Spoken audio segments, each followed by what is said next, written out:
Shalom Sobat MBC, bagaimana kabarnya? Bagaimana ibadah hari ini? Sungguh memberkati dan menguatkan bukan? Kami sungguh bersyukur untuk teman-teman sekalian yang boleh hadir bersama-sama dengan kami. Kami menyambut dengan sukacita. Tapi kami tidak lupa juga untuk teman-teman yang menyaksikan dan menikmati ibadah secara online. Untuk yuk bergabung bersama kami di Jalan Mantri nomor 1C setiap minggunya pukul 4 sore. Oke, tunggu apa lagi? Kuy.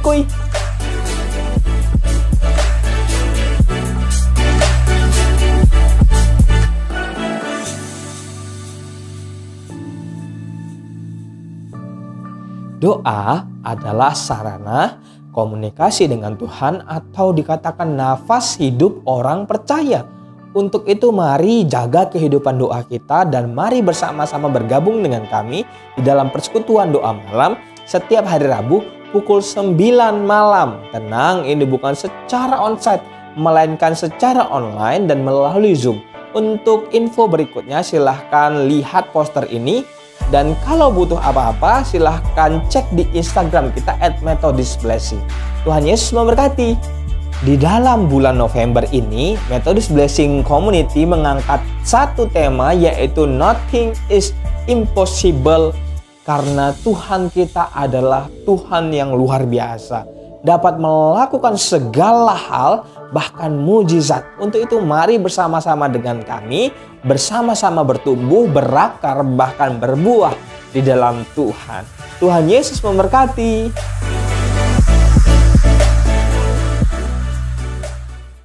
Shalom sahabat MBC, selamat datang buat teman-teman yang onsite maupun online. Kita teduh sejenak ya.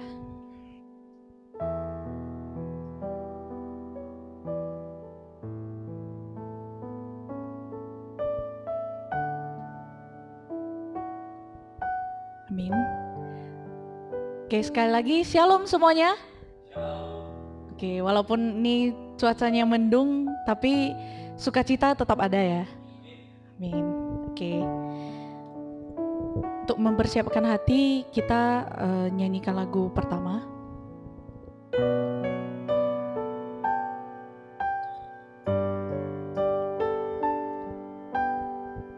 Kita tahu Tuhan itu penolong bagi kita. Di saat kita susah, Tuhan tetap menolong kita. Musim akan selalu berganti, kasih Tuhan tetap abadi, takkan berubah sampai selamanya. Ku tetap percaya.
selamanya ku tetap percaya.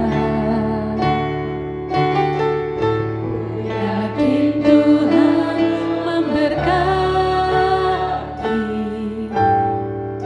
ku yakin Tuhan melindungi. Burung di udara Tuhan pelihara karena kasih-Nya. Tuhan selalu menolongku, selalu menjagaku. Sehelai di rambutku tak akan terjatuh tanpa seizin-Mu. Tuhan selalu menolongku, selalu menjagaku. Dia mengenyangkanku dan peliharaku seumur hidupku. Dia mengenyangkanku dan peliharaku seumur hidupku. Dia mengenyangkanku dan peliharaku seumur hidupku.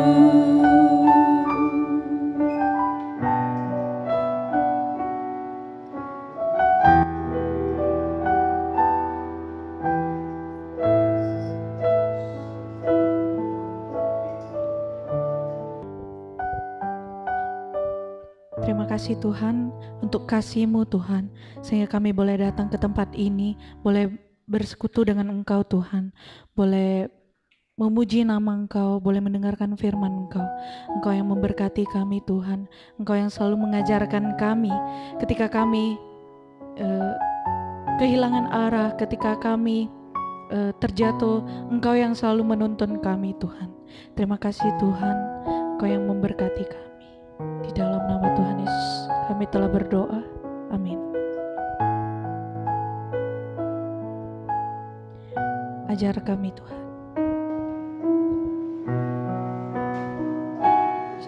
Kami Tuhan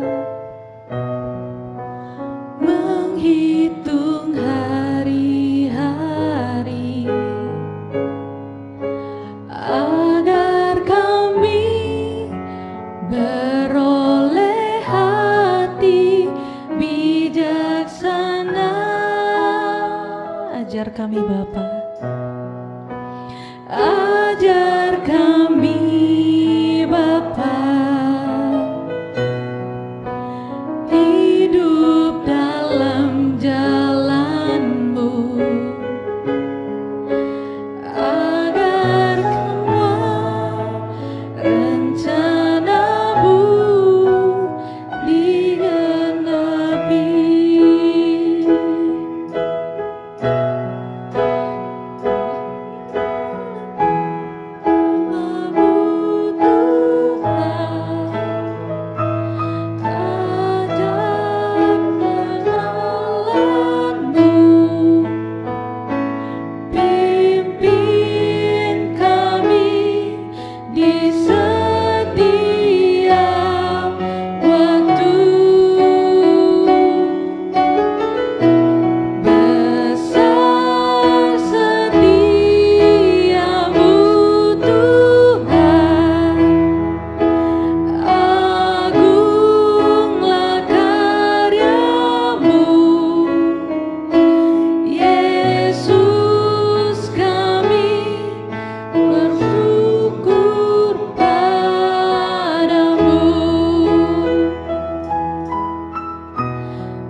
Mari kita nyanyikan dari awal. Ku hidup karena aku percaya Tuhan. Ku hidup karena percaya Kau yang berjanji setia. Pengharapanku selalu ada di dalam-Mu.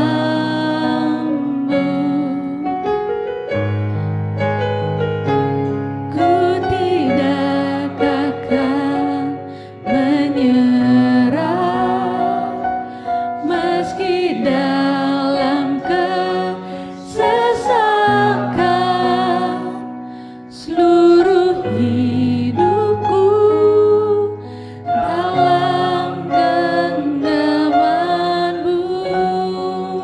Ku tahu Tuhanku yang besar.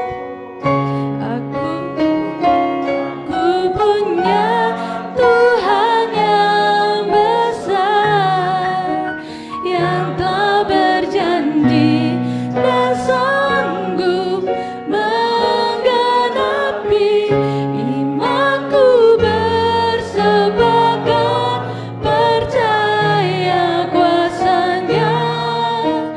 Ku terima sekarang kemenangan dari-Mu. Aku punya Tuhan yang besar. Aku punya Tuhan yang besar, yang telah berjanji dan sanggup menggenapi. Imanku bersepakat percaya kuasa-Nya. Ku terima sekarang kemenangan dari-Mu. Sekali lagi kita katakan, ku punya Tuhan yang besar, yang telah berjanji dan sanggup menggenapi. Imanku bersepakat percaya kuasa-Nya. Ku terima sekarang kemenangan dari-Mu. Aku punya Tuhan yang besar, yang telah berjanji dan sanggup menggenapi. Imanku bersepakat percaya kuasa-Nya. Ku terima sekarang kemenangan dari-Mu.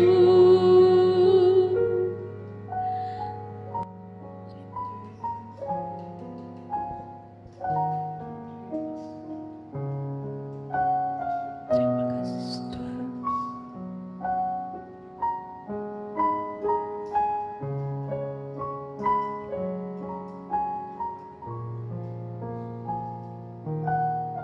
Terima kasih untuk kasih-Mu Tuhan. Sebentar lagi kami akan mendengarkan firman-Mu.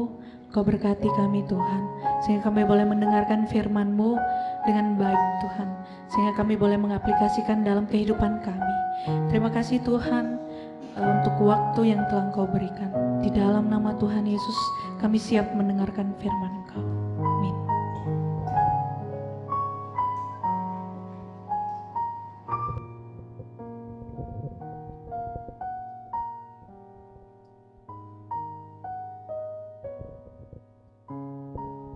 Kita cut refnya sekali lagi ya.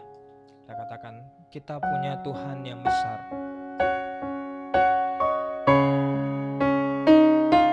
Aku punya Tuhan yang besar, yang telah berjanji dan sanggup menggenapi.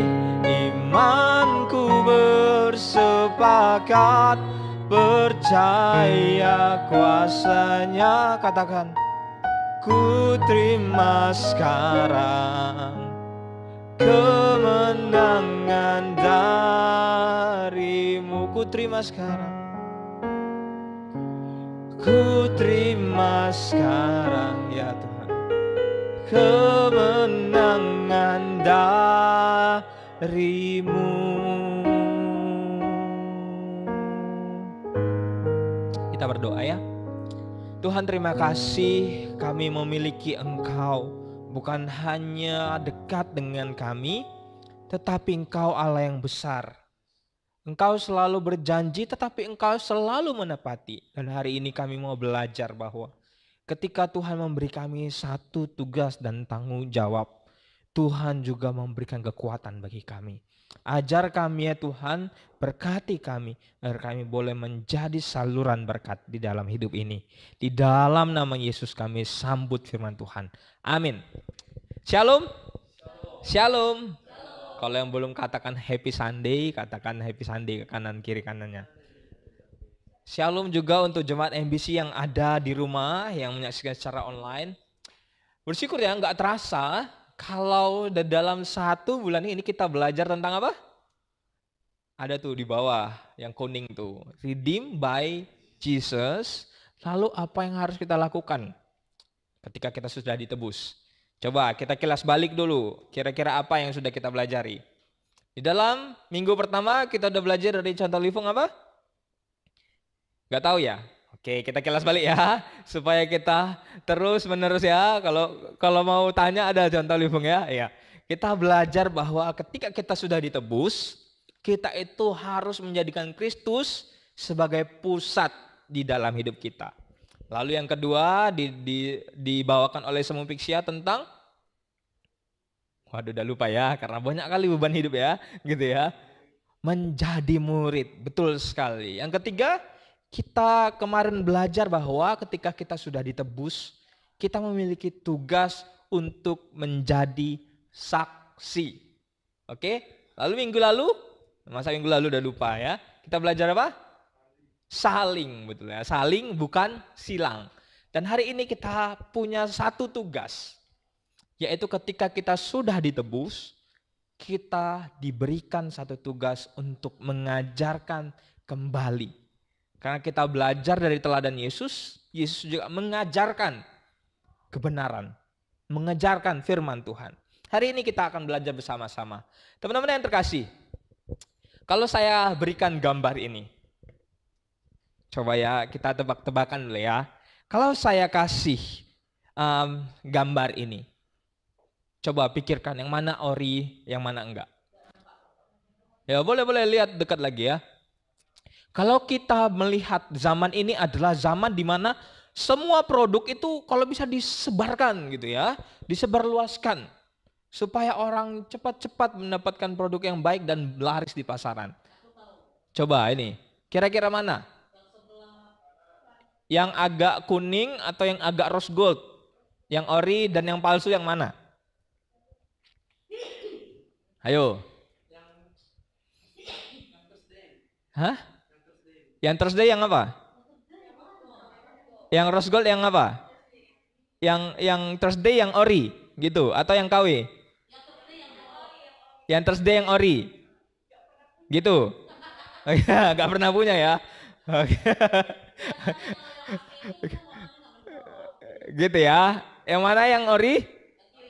Fix ya kak ya, fix ya, kita keep ya kak ya. Nomor WA-nya dicantum ya, gitu ya. Enggak ya, bercanda.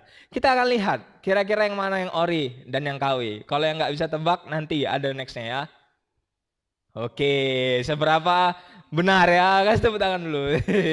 Oke, kalau ini yang mana yang ori, mana yang palsu? Coba. Oke, keep ya kak ya, yang kanan ya kak ya. Kalau kita melihat, teman-teman, kalau kita melihat gambar ini betul-betul, yang ori dan yang KW sama sekali gak ada bedanya loh teman-teman. Bahkan mungkin yang KW lebih baik kalau kita lihat. Coba. Coba. Udah. Nggak usah kebanyakan lihat ya, nggak usah kebanyakan lihat. Nanti kita jadi jualan gitu ya. Oke ya. Oke ya, kita lihat ya. 2, 3. Yang mana yang ini?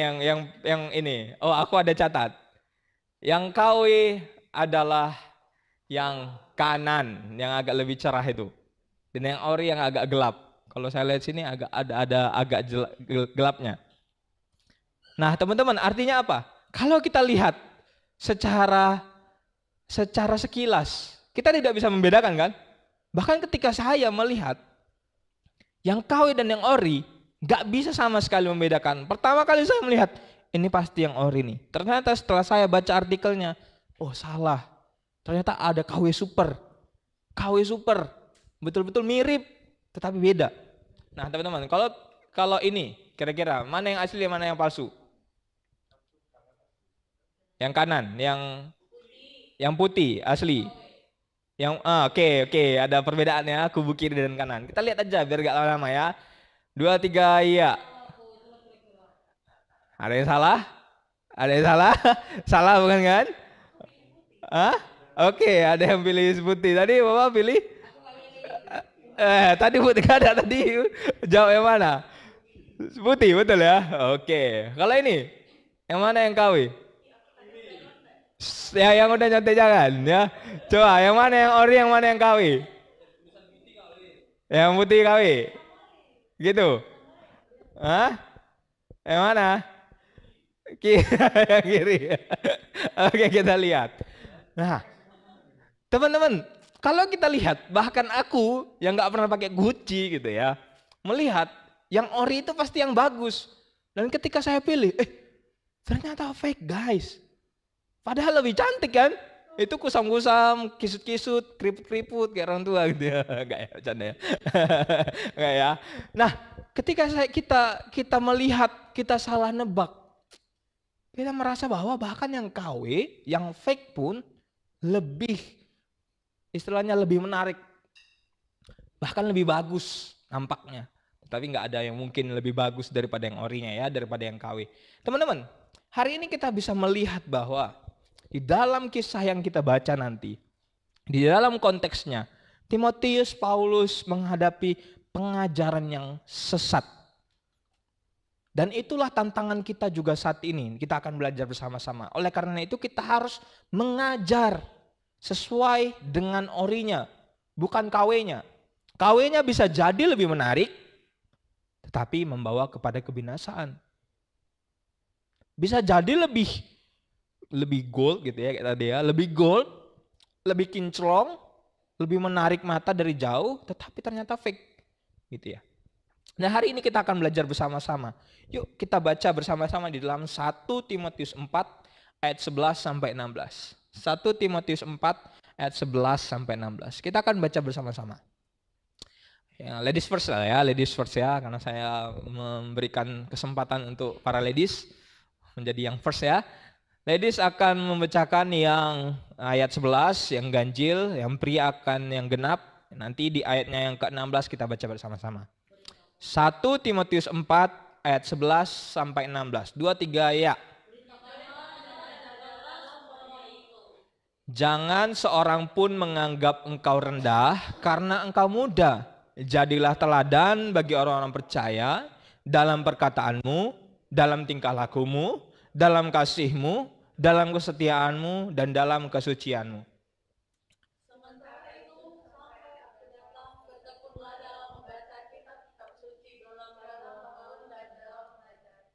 Jangan lalai dalam mempergunakan karunia yang ada padamu, yang telah diberikan kepadamu oleh nubuat, dan dengan penumpangan tangan sidang penatua.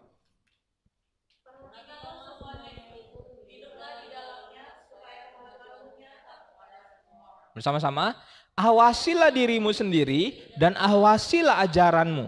Bertekunlah dalam semuanya itu, karena dengan berbuat demikian, engkau akan menyelamatkan dirimu dan semua orang yang mendengarkan engkau.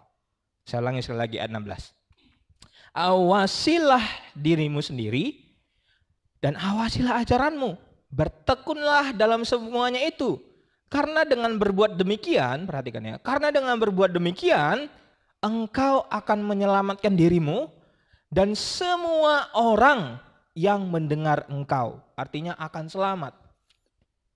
Jadi mengajar ini adalah satu tugas yang penting. Tetapi kita harus hati-hati.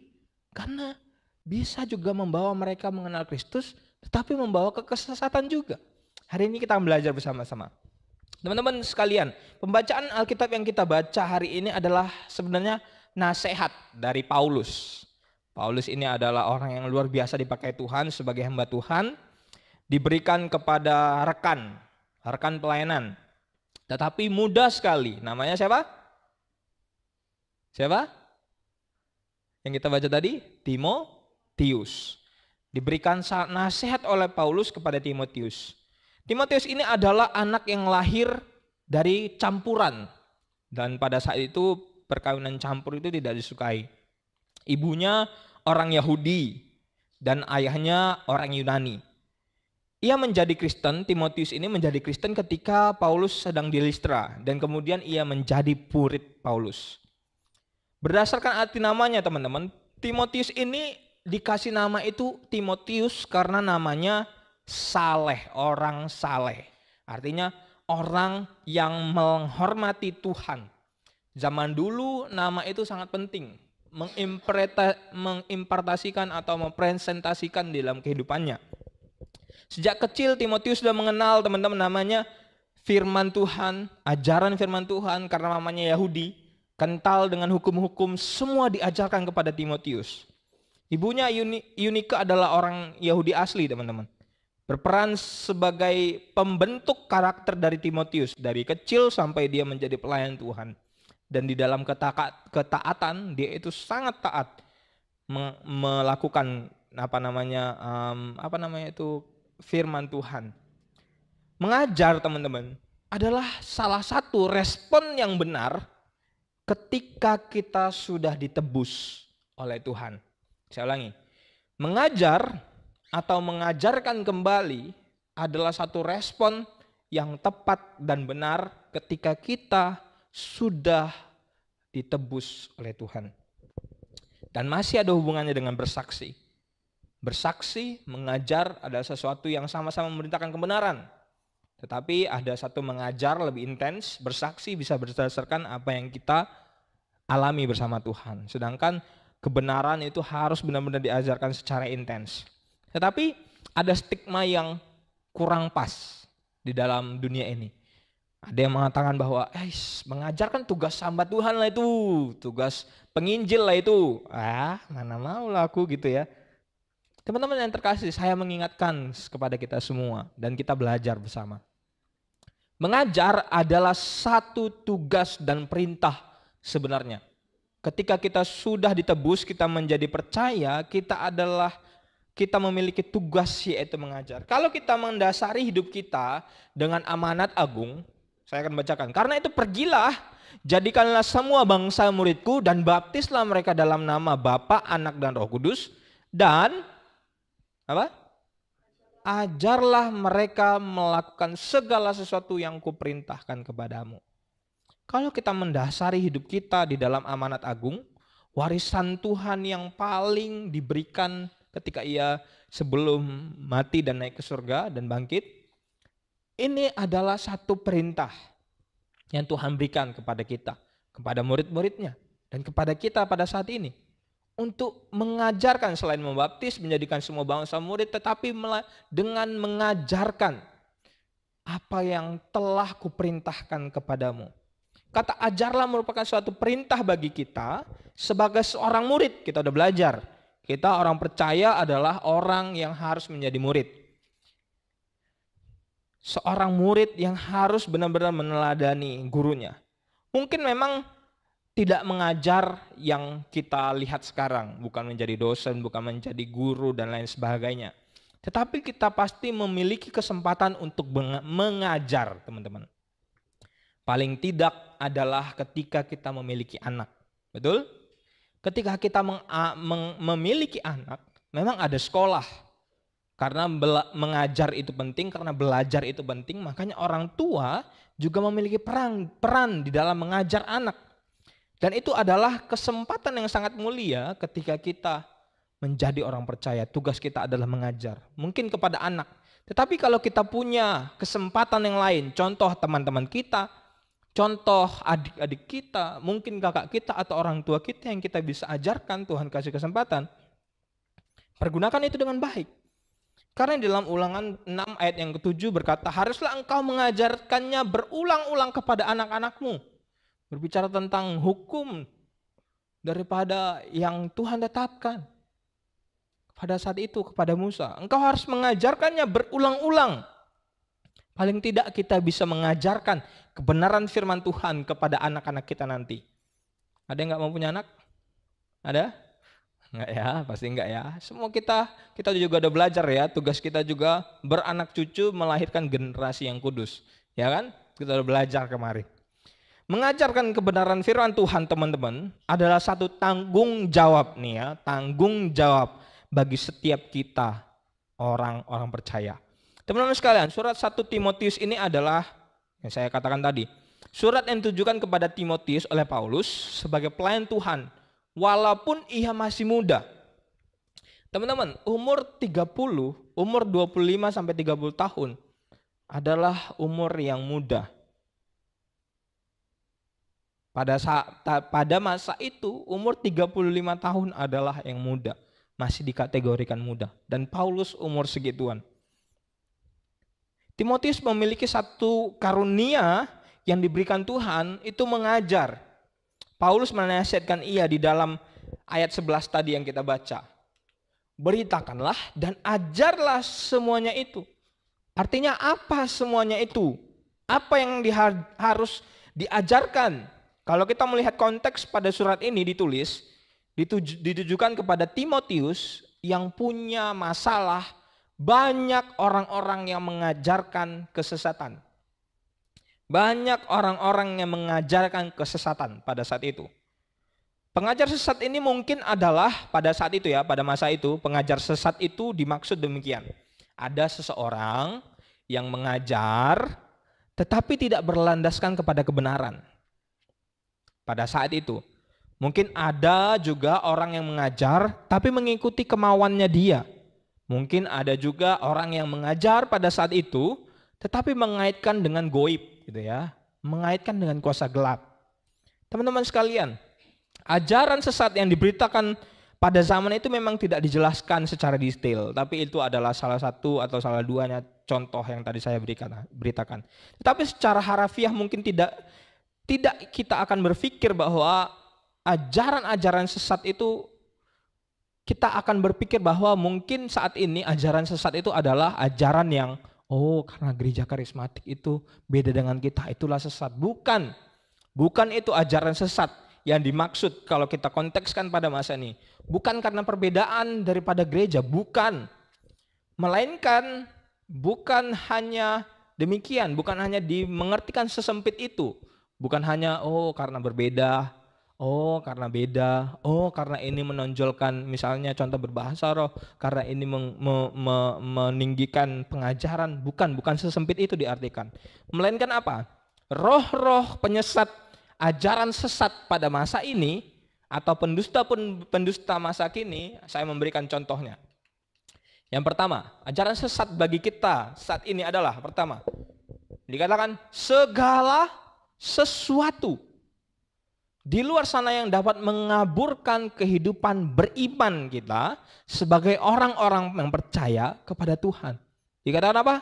Segala sesuatu yang di luar sana yang dapat mengaburkan kehidupan beriman kita, yang dapat mengaburkan kita tentang Tuhan. Teman-teman sekalian, banyak orang-orang saat ini itu dikaburkan dengan harta. Banyak orang yang berkata, kebahagiaanku adalah memiliki kamu, uangku, gitu ya. Banyak yang berkata demikian. Kebahagiaanku hanyalah ketika saya liburan di Bali. Kebahagiaanku adalah ketika aku bisa memiliki jet pribadi, gitu ya. Kebahagiaanku adalah ketika memiliki saham yang banyak. Banyak yang berkata demikian. Tetapi teman-teman, numpang tanya, semakin banyak harta kita, apakah kita semakin damai? Semakin banyak apa yang ada di dunia ini yang fana, apakah kita semakin damai, semakin sukacita? Saya rasa belum tentu. Saya punya kisahnya. Ketika saya mission trip ke Jawa Tengah, atau mungkin udah pernah diceritakan ya, atau mungkin teman-teman lupa ya. Ketika saya mission trip ke Jawa Tengah, saya kira mission trip ini satu wisata ya.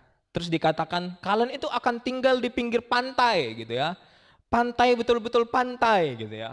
Pasti saya mikir, pasti view-nya bagus. Bisa ngambil sunset atau sunrise di pantai gitu ya.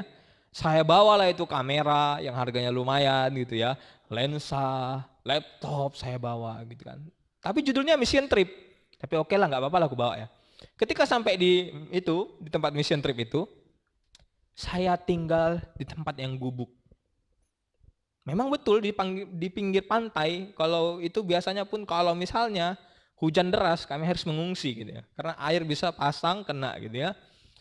Dan ketika kami berjalan ke satu luar kota, rupanya dikatakan oleh mentor saya, ini rumah saya menanyakan kepada mentor saya, ini rumah nggak dikunci Pak? Enggak. Kenapa rupanya? Ada TV, ada kulkas, ada motor. Semuanya ada di situ. Bahkan kamera saya pun harus saya tinggal. Karena misi kan, nggak mungkin bawa sesuatu ke pedesaan, ke ladang-ladang begitu kan. Saya mengatakan, ini nggak dikunci, seriusan? Enggak. Kenapa emang? Ada kamera aku loh Pak, ada laptopku loh. Emang berapa nilainya? Ya sekian lah. Kan? Inilah kita harus punya satu kebenaran. Bahwa semakin banyak hartamu pun, semakin nggak damai kamu kan? Dia bilangnya. Semakin gak damai kan? Iya juga ya. Ya udahlah tinggal lah, mau hilang-hilang lah. Dia bilangnya gitu. Waduh kacau. Tapi iya juga teman-teman. Semakin kita memiliki benda-benda yang kita inginkan, semakin kita mengingini dia dan menjaga sampai kalau bisa, udahlah kalau bisa jangan rusak gitu ya. Kemarin juga sharing dengan komputer gitu ya. Punya 1 jam yang takut lecet, jadi nggak dipakai. Jadi itu apa dibeli gitu kan? Malah kita semakin gak damai. Ketika kita mungkin memiliki mobil baru, semakin kita gak damai. Mengemudikan hati-hati. Jangan senggol mobil baru gitu ya. Seringkali kita gitu. Semakin kita punya hal yang fana, bahkan kita semakin gak damai. Jadi kita perlu mengetahui bahwa segala sesuatu yang mengaburkan kita kepada Tuhan adalah ajaran sesat bagi kita. Kalau kita situasikan pada saat ini. Mungkin itu seperti gambar ini. Uang kita, rumah kita, itu ada jet pribadi abang-abang gitu ya. Ada BMW-nya, ada sahamnya, mungkin investasinya. Mungkin kita memikirkan itu. Lebih daripada Tuhan. Itulah ajaran sesat. Karena dikatakan segala sesuatu yang mengaburkan atau mengalihkan tujuan hidup kita. Bukan kepada Tuhan lagi. Itu adalah ajaran yang sesat. Apakah artinya contoh gak boleh cari uang, gak boleh menabung, gak boleh kita beli sesuatu? Boleh. Tetapi kalau kita semakin kabur karena sesuatu hal ini, boleh dipertanyakan apakah itu benar. Gitu ya. Teman-teman sekalian, dikatakan bahwa ajaran sesat pada saat ini adalah segala sesuatu yang dapat mengaburkan pandangan kita ke Tuhan. Yang kedua, kalau kita melihat segala sesuatu yang terlihat baik, namun sekaligus bisa menurunkan kualitas hidup kita ketika kita beriman kepada Tuhan. Mungkin kelihatan baik, tetapi ternyata menurunkan ketaatan kita kepada Tuhan. Menurunkan kualitas beriman kita kepada Tuhan. Contohnya adalah kemunafikan. Mungkin pelayanan kita terlihat baik. Mungkin segala sesuatu terlihat baik. Aku punya banyak teman dan lain sebagainya. Tetapi kita melupakan Tuhan. Atau menurunkan kadar beriman kita kepada Tuhan. Itu adalah salah satu contoh hal-hal yang menyeleneh yang diajarkan pada masa ini. Teman-teman, kita harus perhatikan ini dan kita harus belajar. Karena apa? Kalau kita melihat kehidupan Yesus di dalam dunia ini, dia itu malah dekat kepada orang-orang yang berdosa, bukan orang-orang munafik seperti ahli Taurat dan orang-orang Farisi. Yesus selalu mengecam ahli-ahli Taurat, orang-orang Farisi yang pelayanannya baik pada saat itu. Berdoa bagus, pelayanan bagus, tetapi hatinya jauh daripada Tuhan. Tuhan kecam, engkau tidak mendapatkan bagian di dalam kerajaanku, dia katakan firman Tuhan. Tetapi malah Tuhan dekat kepada contohnya Zakeus, orang yang mengaku bertobat, perempuan Samaria, dia nggak marah sama sekali. Tetapi kepada ahli-ahli Taurat dan orang-orang Farisi, dia bisa marah. Teman-teman, segala sesuatu yang terlihat baik, bahkan itu pelayanan kita, tetapi kalau menurunkan hidup kita kepada Tuhan, kualitas beriman kita kepada Tuhan, boleh dipertanyakan apakah ajaran yang diajarkan kepada kita, yang kita terima, itu sesuai dengan kebenaran? Ajaran sesat bagi kita saat ini yang ketiga adalah segala sesuatu itu yang hanya menawarkan kenikmatan yang semu, yang tidak mencerminkan kehidupan yang diinginkan Tuhan, dan juga menipu kita dengan berbagai tawaran yang menggiurkan. Contohnya ajaran yang menawarkan kenikmatan semu, contoh paling dekat kalau teman-teman tahu adalah gereja setan. Sebenarnya nggak patut sih dibilang gereja ya, tempat ibadah orang setan gitu ya, atau agama setan gitu ya. Contoh paling dekat, teman-teman, mereka bisa menawarkan sesuatu yang paling diinginkan dunia ini. Hawa nafsu, uang, apalagi kenikmatan. Mereka mampu menawarkan di agama setan itu, teman-teman. Kalau teman-teman nonton kisah YouTube orang yang mantan dari agama setan itu ya teman-teman ya, mereka bisa seksual satu sama lain. Bahkan perjamuannya itu darah daripada, dikatakan di channel YouTube itu, darah dari hasil seksual itu, keguguran itu mereka minum sebagai perjamuan. Mereka bisa mendapatkannya dengan free. Kalau menurut ajaran dunia yang nyeleneh ini, itu sangat mengasihkan guys, gratis lagi gitu ya. Dan kalau kita melihat bahwa dari kesaksian di YouTube, kalau teman-teman cek ya, orang-orang terkenal, artis-artis terkenal ada di situ. Dan mereka mampu menawarkan lowongan pekerjaan, mampu menawarkan uang yang gampang sekali. Bahkan ya, kalau kita bisa mengajak orang lain, diberikan fee 5 juta sampai 10 juta satu orang. Siapa yang nggak mau? Begitu kan? Semuanya kita dapat. Keinginan dunia itu sangat enak. Hawa nafsu, kekayaan, perempuan, dan lain sebagainya. Ajaran dunia, ajaran sesat pada saat ini bukan hanya ada pada zaman itu. Ini juga adalah tantangan kita. Ajaran sesat bagi kita masa kini, teman-teman. Makanya kalau kita tidak memberitakan firman Tuhan, apa akibatnya gitu ya? Apa akibatnya? Dan hari ini kita bersama-sama belajar bahwa ketika kita diberikan satu tanggung jawab untuk mengajar, kita harus memiliki satu teori dulu. Kalau kita di sini ada Cisil, ada Steven ya sebagai guru ya. Kita itu harus punya teori dulu kan. Kalau mau mengajar kan, kita harus punya teori dulu. Kita harus punya bahan dulu. Kalau nggak punya bahan, apa yang mau kita ajarkan gitu kan? Ya kan? Kalau di dalam kekristenan itu dikatakan sebelum kita mengajar, kita harus punya teologi terlebih dahulu. Kita harus memiliki teologi. Tidak mungkin seseorang dapat mengajar kalau nggak punya teori atau teologi yang berdasarkan kebenaran firman Tuhan. Kalau tidak memiliki teori atau teologi itu, hasilnya apa? Ajaran-ajaran sesat. Contohnya nyeleneh seperti dengan kita menjadi orang Kristen, kita pasti menjadi kaya, gitu ya. Itu adalah salah satu. Dan itu tidak benar, teman-teman.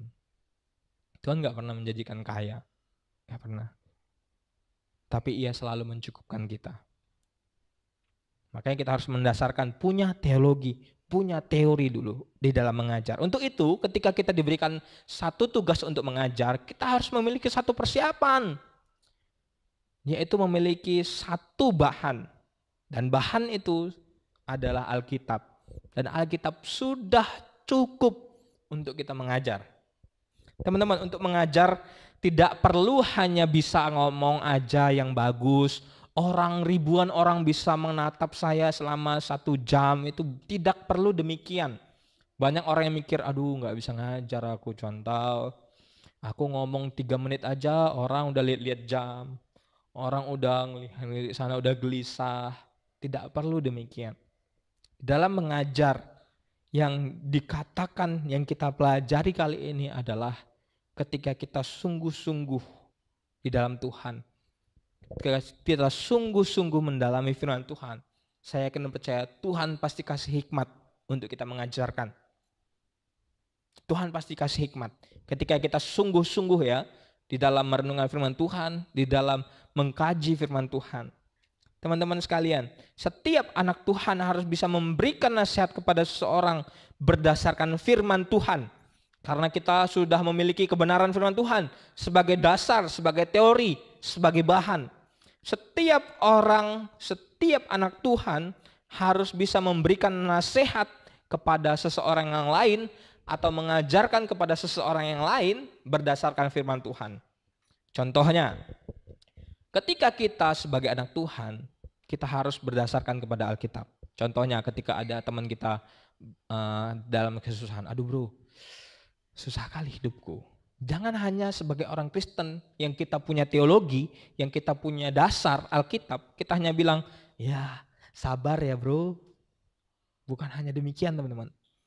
Mengajar yang kita punya Alkitab, sumber hikmat, kita harus bisa mengaitkan. Contohnya, di dalam kita mendalami firman Tuhan. Contohnya, bro, walaupun kau di dalam kesusahan, firman Tuhan nih berkata, pencobaan-pencobaan yang kamu alami nggak akan melebihi kekuatanmu bro. Semangat bro. Itu akan lebih berdampak. Karena kita punya dasar. Karena kita punya teori teman-teman. Kalau kita hanya bilang, ya sabar aja ya. Kita sama. Lagi susah. Kalau hanya demikian, tanpa kita menjadi Kristen pun kita bisa bilang kan, sabar, oke sabar.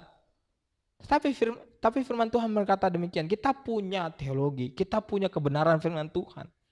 Dan tugas kita adalah memberitakan, mampu mengaitkan segala permasalahan kepada dasar kita, yaitu kebenaran firman Tuhan, kepada Alkitab. Teman-teman sekalian, jadi sebagai orang yang ditebus Tuhan teman-teman, mengajar adalah satu perintah bagi kita sebagai orang percaya. Teman-teman sekarang mulailah mengajar kepada siapa saja yang bisa kamu ajari.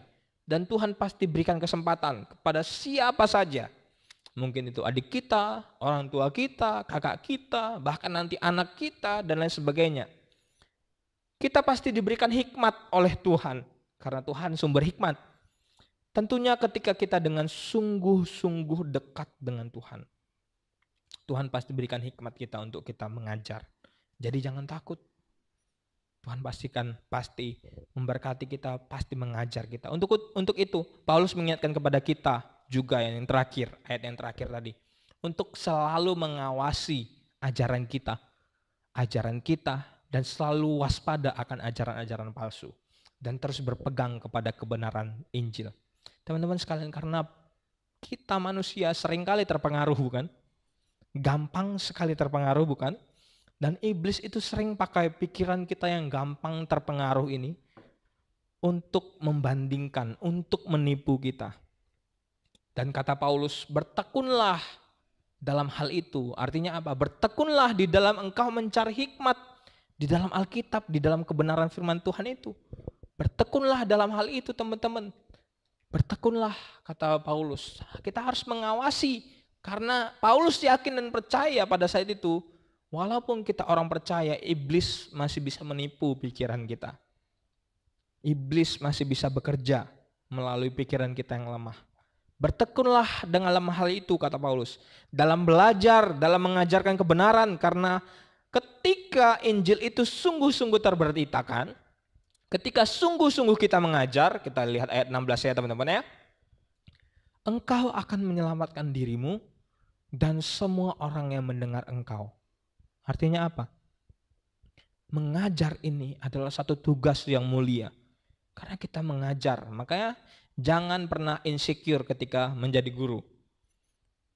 Artinya selalu berdasarkan kepada Alkitab. Selalu berdasarkan dengan kebenaran firman Tuhan. Karena teman-teman kita bisa mengajarkan kebenaran dan orang lain bisa selamat karena Injil itu sendiri. Teman-teman sekalian, marilah kita ambil kesempatan jika kesempatan itu ada di dalam diri kita, di dalam hidup kita, di dalam musim hidup kita, di dalam perjalanan hidup kita. Ajarlah orang-orang yang membutuhkan pengajaran. Saya adalah orang yang selalu ingin jadi murid dan selalu haus untuk diajari. Kalau ada orang-orang itu di sekitarmu, ajarkan mereka. Ajari mereka. Karena itu tugas kita. Amin. Kita tentunya dengan punya apa? Dasar tadi ya. Dasar kebenaran firman Tuhan. Mampu mengaitkan segala masalah, tema masalah dengan kebenaran firman Tuhan. Karena kita punya namanya Alkitab. Kita punya namanya Injil. Kita punya Injil. Ajarlah mereka agar dikatakan semua orang yang mendengar engkau terselamatkan. Ayat 15 juga. Supaya kemajuanmu nyata bagi semua orang. Dengan demikian orang akan mengenal Kristus yang mampu menyelamatkan orang-orang yang terhilang itu. Teman-teman, sebagai penutup, ada satu yang terberkati saya. Ada satu kakek penjual buku. Pernah lihat? Gak pernah lihat ya? Jadi Mbak Im Wong ini menemui seorang kakek. Malam-malam dia jual buku. Si Mbak Im Wong ini lagi cari buku Muslim. Lagi cari buku demikian.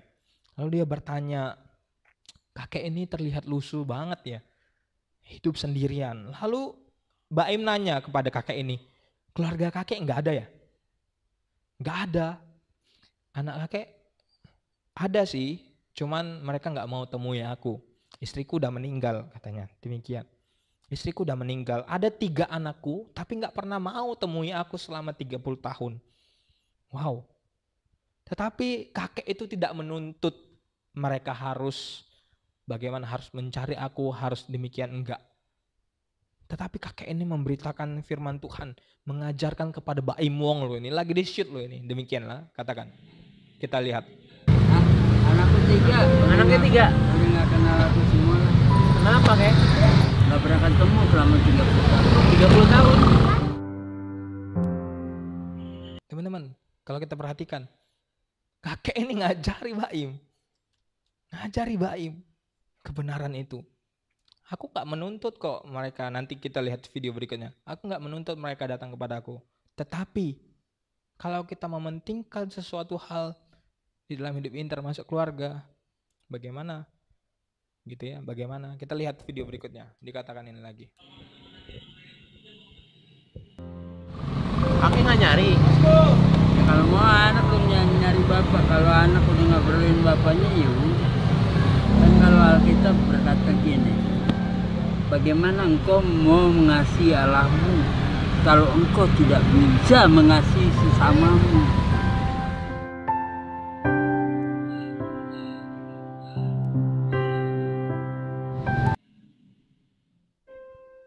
Mungkin dia kesel sama keluarganya, tapi dia nggak nuntut. Nah, kakek ini nggak nuntut, tetapi dia kasih satu pengajaran, benar-benar kebenaran kepada anaknya. Mungkin anaknya mudah-mudahan tertegur ya. Kalau misalnya kalian mau mengasihi Tuhan, tapi engkau tidak mengasihi bapakmu sendiri, bagaimana gitu ya. Lalu dikatakan tadi dari kebenarannya selanjutnya, bagaimana kita bisa mencintai orang-orang lain selain Tuhan? Kalau kita mencintai itu semua daripada Tuhan, dikatakan itu nol. Nggak ada gunanya artinya. Nggak ada gunanya, dikatakan kakek ini. Bahkan seorang kakek penjual buku mengatakan demikian. Kita lihat satu video lagi ya. Ketika Baim ini memberikan uang, dia bisa menjadi teladan loh. Yuk kita lihat satu cuplikan video ini.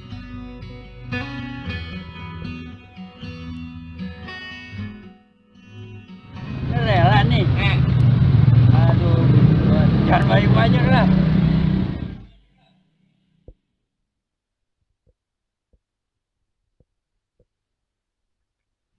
Ini dengerin nih. Ini dengerin. Ditutup dulu. Aku dapat segini nih. Besok untuk memberkati anak-anak jalanan yang aku pimpin. Bayangin, dia bukan hanya mengajarkan, tetapi berbuat, bersaksi, bahkan bagi orang yang bukan Kristen. Bagi Baim Wong, lagi disorot, menjadi kesaksian kan. Walaupun kalau kalian lihat videonya agak nyeleneh juga dia. Dia itu mungkin banyak pikiran lah ya. Dia banyak pikiran, lalu dia sering juga minum-minum alkohol. Jadi Baim ini kasih tahu, gak boleh minum lagi, dibilangnya. Gak boleh minum lagi. Oke, dia berjanji, aku gak akan minum lagi katanya. Dan kagetnya saya, ketika di ending, rupanya dia itu seorang pendeta dulunya. Seorang pendeta. Tetapi yang saya ingin kasih tahu, kalau ada kesempatan seperti ini, ajarkan firman Tuhan kepada siapa yang ingin mendengar gitu ya. Tuhan pasti kasih kesempatan. Ajarkan kebenaran itu. Ajarkan.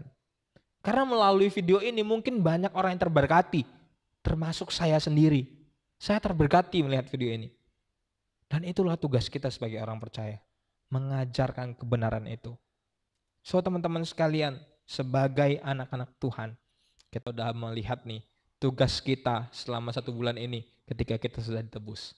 Maukah kita pertama memusatkan hidup kita kepada Tuhan, kepada Kristus yang telah menebus hidup kita? Maukah kita menjadi murid di dalam hidup kita ketika kita sudah ditebus? Maukah kita yang ketiga menjadi saksi di dalam hidup kita, menyaksikan Kristus yang sudah berbuat banyak dalam hidup kita? Yang 4, maukah kita saling mengasihi sebagai orang-orang percaya? Maukah kita saling menasehati? Maukah kita saling menopang dalam hidup kita? Dan yang terakhir, maukah kita mengajarkan kembali kebenaran firman itu kepada orang-orang yang rindu untuk belajar? Maukah kita? Coba apa jawaban kalian? Maukah kita? Mau? Sebagai orang percaya? Katakan kiri kanan, aku mau bekerja untuk Tuhan.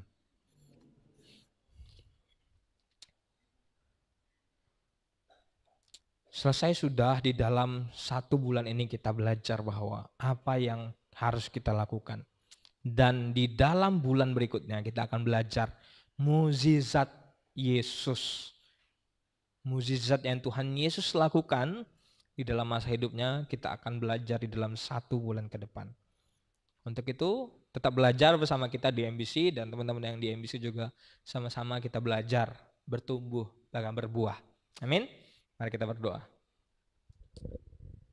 Tuhan, kami bersyukur untuk kasih setia Tuhan, bahkan kebaikan Tuhan ketika kami ditebus, kami memiliki tugas dan Tuhan tetap bersama dengan kami. Kami sudah bersama-sama belajar apa yang harus kami lakukan sebagai anak Tuhan. Kiranya Tuhan boleh menguatkan, Roh Kudus Tuhan selalu menopang kami di dalam kami memberikan buah bagi dunia ini. Tuhan, sebagai anak-anak Tuhan, biarlah kami boleh menjadi berkat. Biarlah kami boleh menjadi berkat bagi orang-orang yang membutuhkan. Membutuhkan terutama Injil itu. Yang mampu menyelamatkan hidup kami dari kebinasaan. Tuhan, tolonglah kami untuk kami semakin hari semakin mengenal Tuhan di dalam kebenaran firman Tuhan. Tolonglah kami. Biarlah firman Tuhan kali ini boleh terus berakar di dalam hati kami, terus bertumbuh, bahkan berbuah di dalam hidup kami. Di dalam nama Yesus kami bersyukur dan berdoa. Amin. Siapa yang merasa sudah diberkati? Semuanya lah pastinya. Siapa yang merasa semuanya udah ditebus Tuhan? Pastinya semuanya. Ya, kita persiapkan hati untuk persembahan. kita nyanyikan lagu My Redeemed Life.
Sekali lagi pakai bahasa Indonesia.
Saudara-saudara sekalian, marilah kita pulang dengan membawa berkat daripada Tuhan. Kiranya kasih daripada Allah Bapa yang dimenyatakan melalui Yesus Kristus dengan anugerahnya di atas kayu salib, kekuatan serta penghiburan daripada Roh Kudus menyertai setiap kita, mulai hari ini, esok dimanapun engkau berada, dan sampai selama-lamanya. Amin.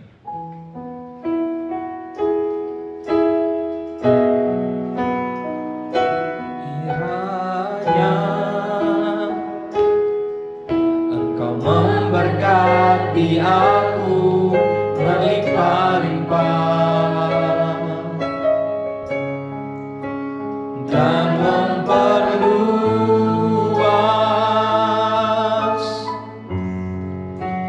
daerahku,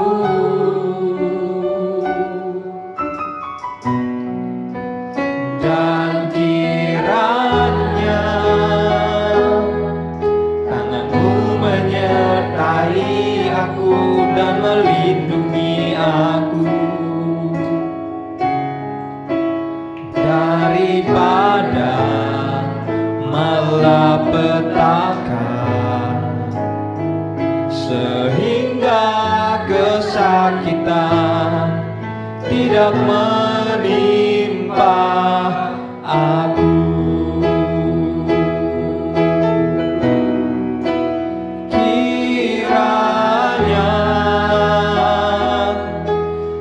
Memberkati aku berlimpah-limpah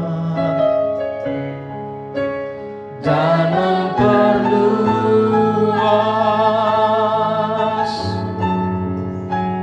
daerahku,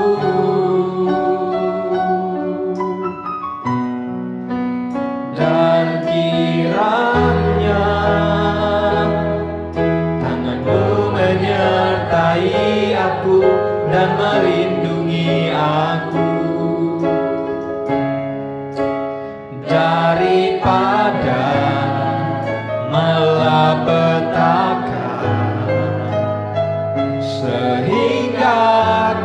kesakitan tidak menimpa aku.